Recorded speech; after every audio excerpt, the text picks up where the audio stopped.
and welcome to our presentation. Just for a second, I want you to imagine walking into a world where everything looks the same, acts the same, and offers the same experience. Would you settle for just blending in? No. Of course not. So why should our product?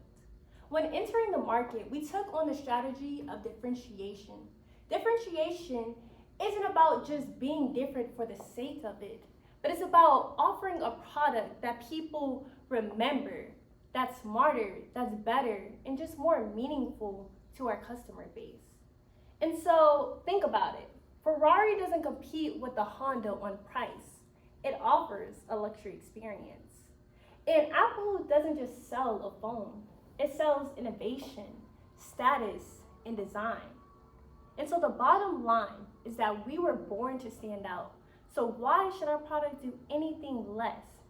Differentiation isn't just an option, it's the key to creating a brand that people respect and are ultimately willing to pay for. So good evening again. My name is Shania Thompson. I'm a second year in the 5-year MBA program from Miami, Florida. Good evening, my name is Amadi Utak. I'm a second year in the 5-year MBA program from Brooklyn, New York. And my name is Nora Smith. I'm a second year in the 5-year MBA program from Greenville, North Carolina. And today we're going to be taking you through the final part of our journey as All Small Toothpaste by going through our 3 key themes. So the first one is realignment, and this is how we made strategic pivots to adapt to shifting market dynamics. Number 2, which is implementation. That's how we made these strategic moves into measurable action. And number 3, viability, or how we secured a strong foundation for future growth. And by the end of this, you'll not just see where we succeeded, but also how and why we positioned the company the way we did.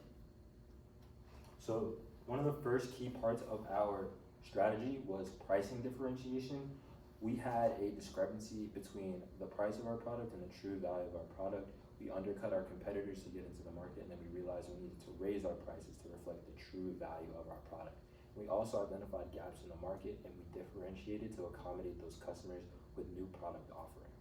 Yes, and to add on, when it came to margin discipline, when we initially entered the market, we had a goal of reaching 30% profit margin. Now, once we entered year 5, we wanted to make sure that we were maintaining that profit margin, but in the other countries that we're entering, be able to achieve it as well. And going into our advertising spending, we decided to dial it back a little bit so that we'll be able to reallocate our resources to other areas once we build our brand awareness to desirable position. And then lastly, for our Salesforce realignment, we decided to align our Salesforce with the channels that were more desirable to our consumer base.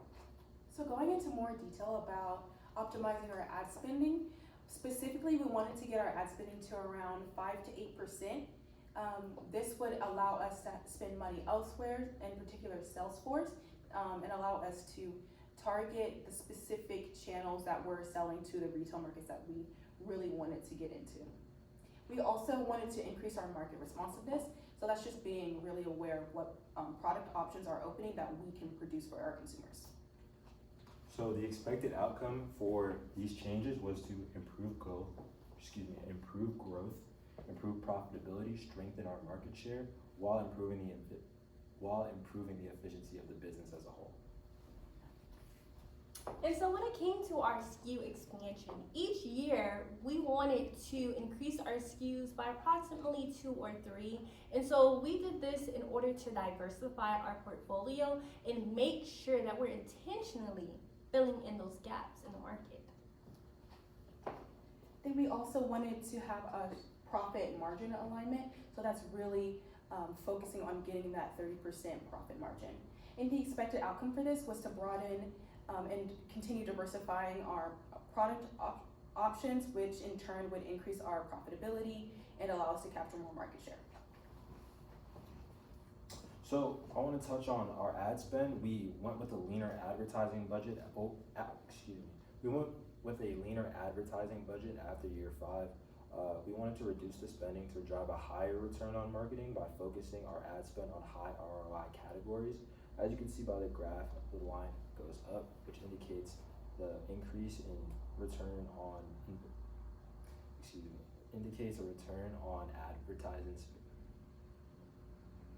which indicates an increase in return on advertising spending. Yes, and for our sales force realignment, when we decided to align our sales force with the channels that were more appealing to our consumer base, we did see a high increase in our profits. And so then kind of going into year 7, we decided to kind of realign according to our consumer base just to make sure we're getting ahead of it before it plateaued. Right, so looking at our pricing strategy, of course, as said before, we wanted to have a higher price than our competitors, and we saw that this really drove our profit, but we also wanted to have a higher allowance to actually get into those specific retail markets that our consumers were buying out of. We also, after we launched our products, would adjust the pricing to the desired margins that we were seeking. So, as Shania said previously, our goal is differentiation. We aim to add 3 SKUs per country per year with an emphasis on targeting the needs of the consumer. We benchmarked against our competitors to determine the ballpark of our price, and then we determine the final price based on the actual value of the product from the different offerings like pump, gel, size, etc. And as you can see at the bottom, we have the actual margins. They differ from our goal slightly. Countries like China, Japan, and South Korea have done well at about 25, 26%. But then some other countries like India and the Philippines are in the teens, and we'll touch on why later. Yes, so for our initial strategy when entering the market, we wanted to undercut our competitors so that we'll be able to capitalize on available market share, but realistically, we weren't aligning with our strategy of differentiation, so we had to change things around. So going into the future, we did increase our prices in order to reach that desired amount of 30% for our profit margin, but also to make sure that we're not just selling our product for free and we're aligning our prices to the value of our product. So the effect that this had on our company, we saw increased margins in sales, as you can see by the graph showing consistent increase in our manufacturing sales, and we also had an increased BEI.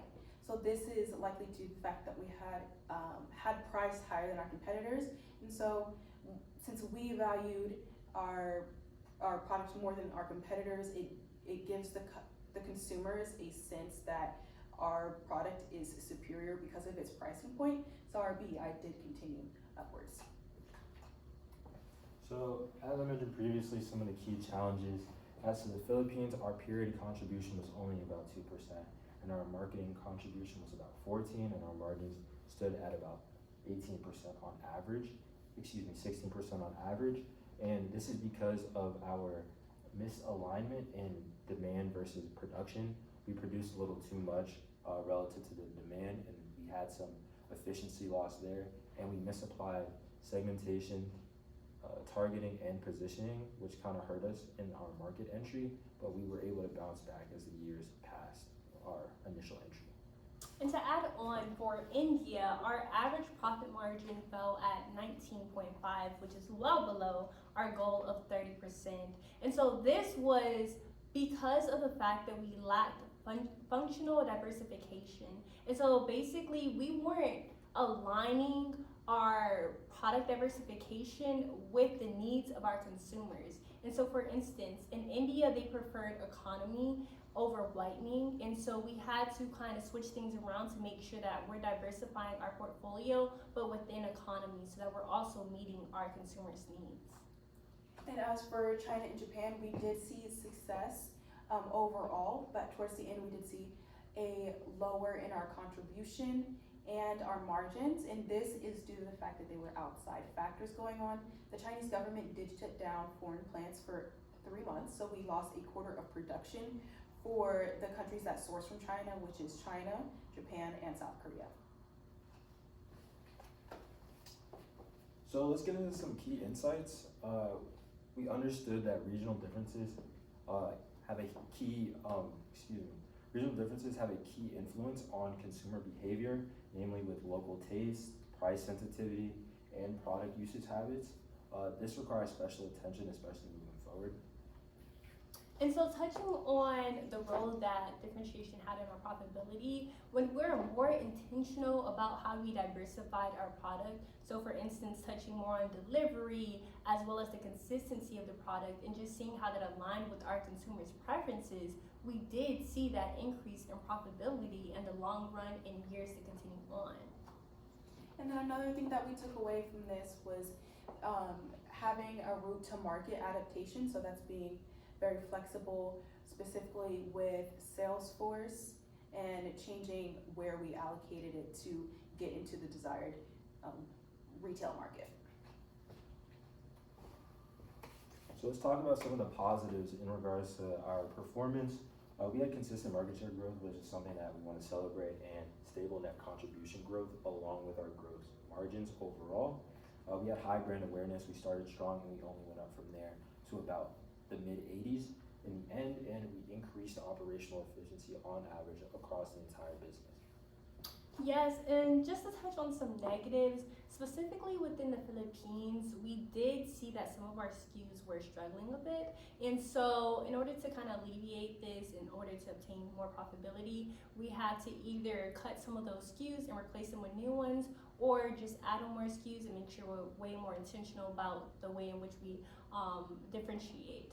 And then another issue we ran into was our return on marketing. And so when we met with our board, they had a goal of $100 million in return on marketing, but we only hit 30. And so later on, Nora's gonna kind of go more in depth into why and how we sought to alleviate that and fix this issue. Okay, so scaling for the future. If we were to move on with this project, this is what we would be doing. We'd want to expand into Thailand, of course, maintaining the same strategy that we had of higher pricing and higher allowance. And then we'd also want to leverage the lack of international competitors in that space in Thailand. There aren't that many.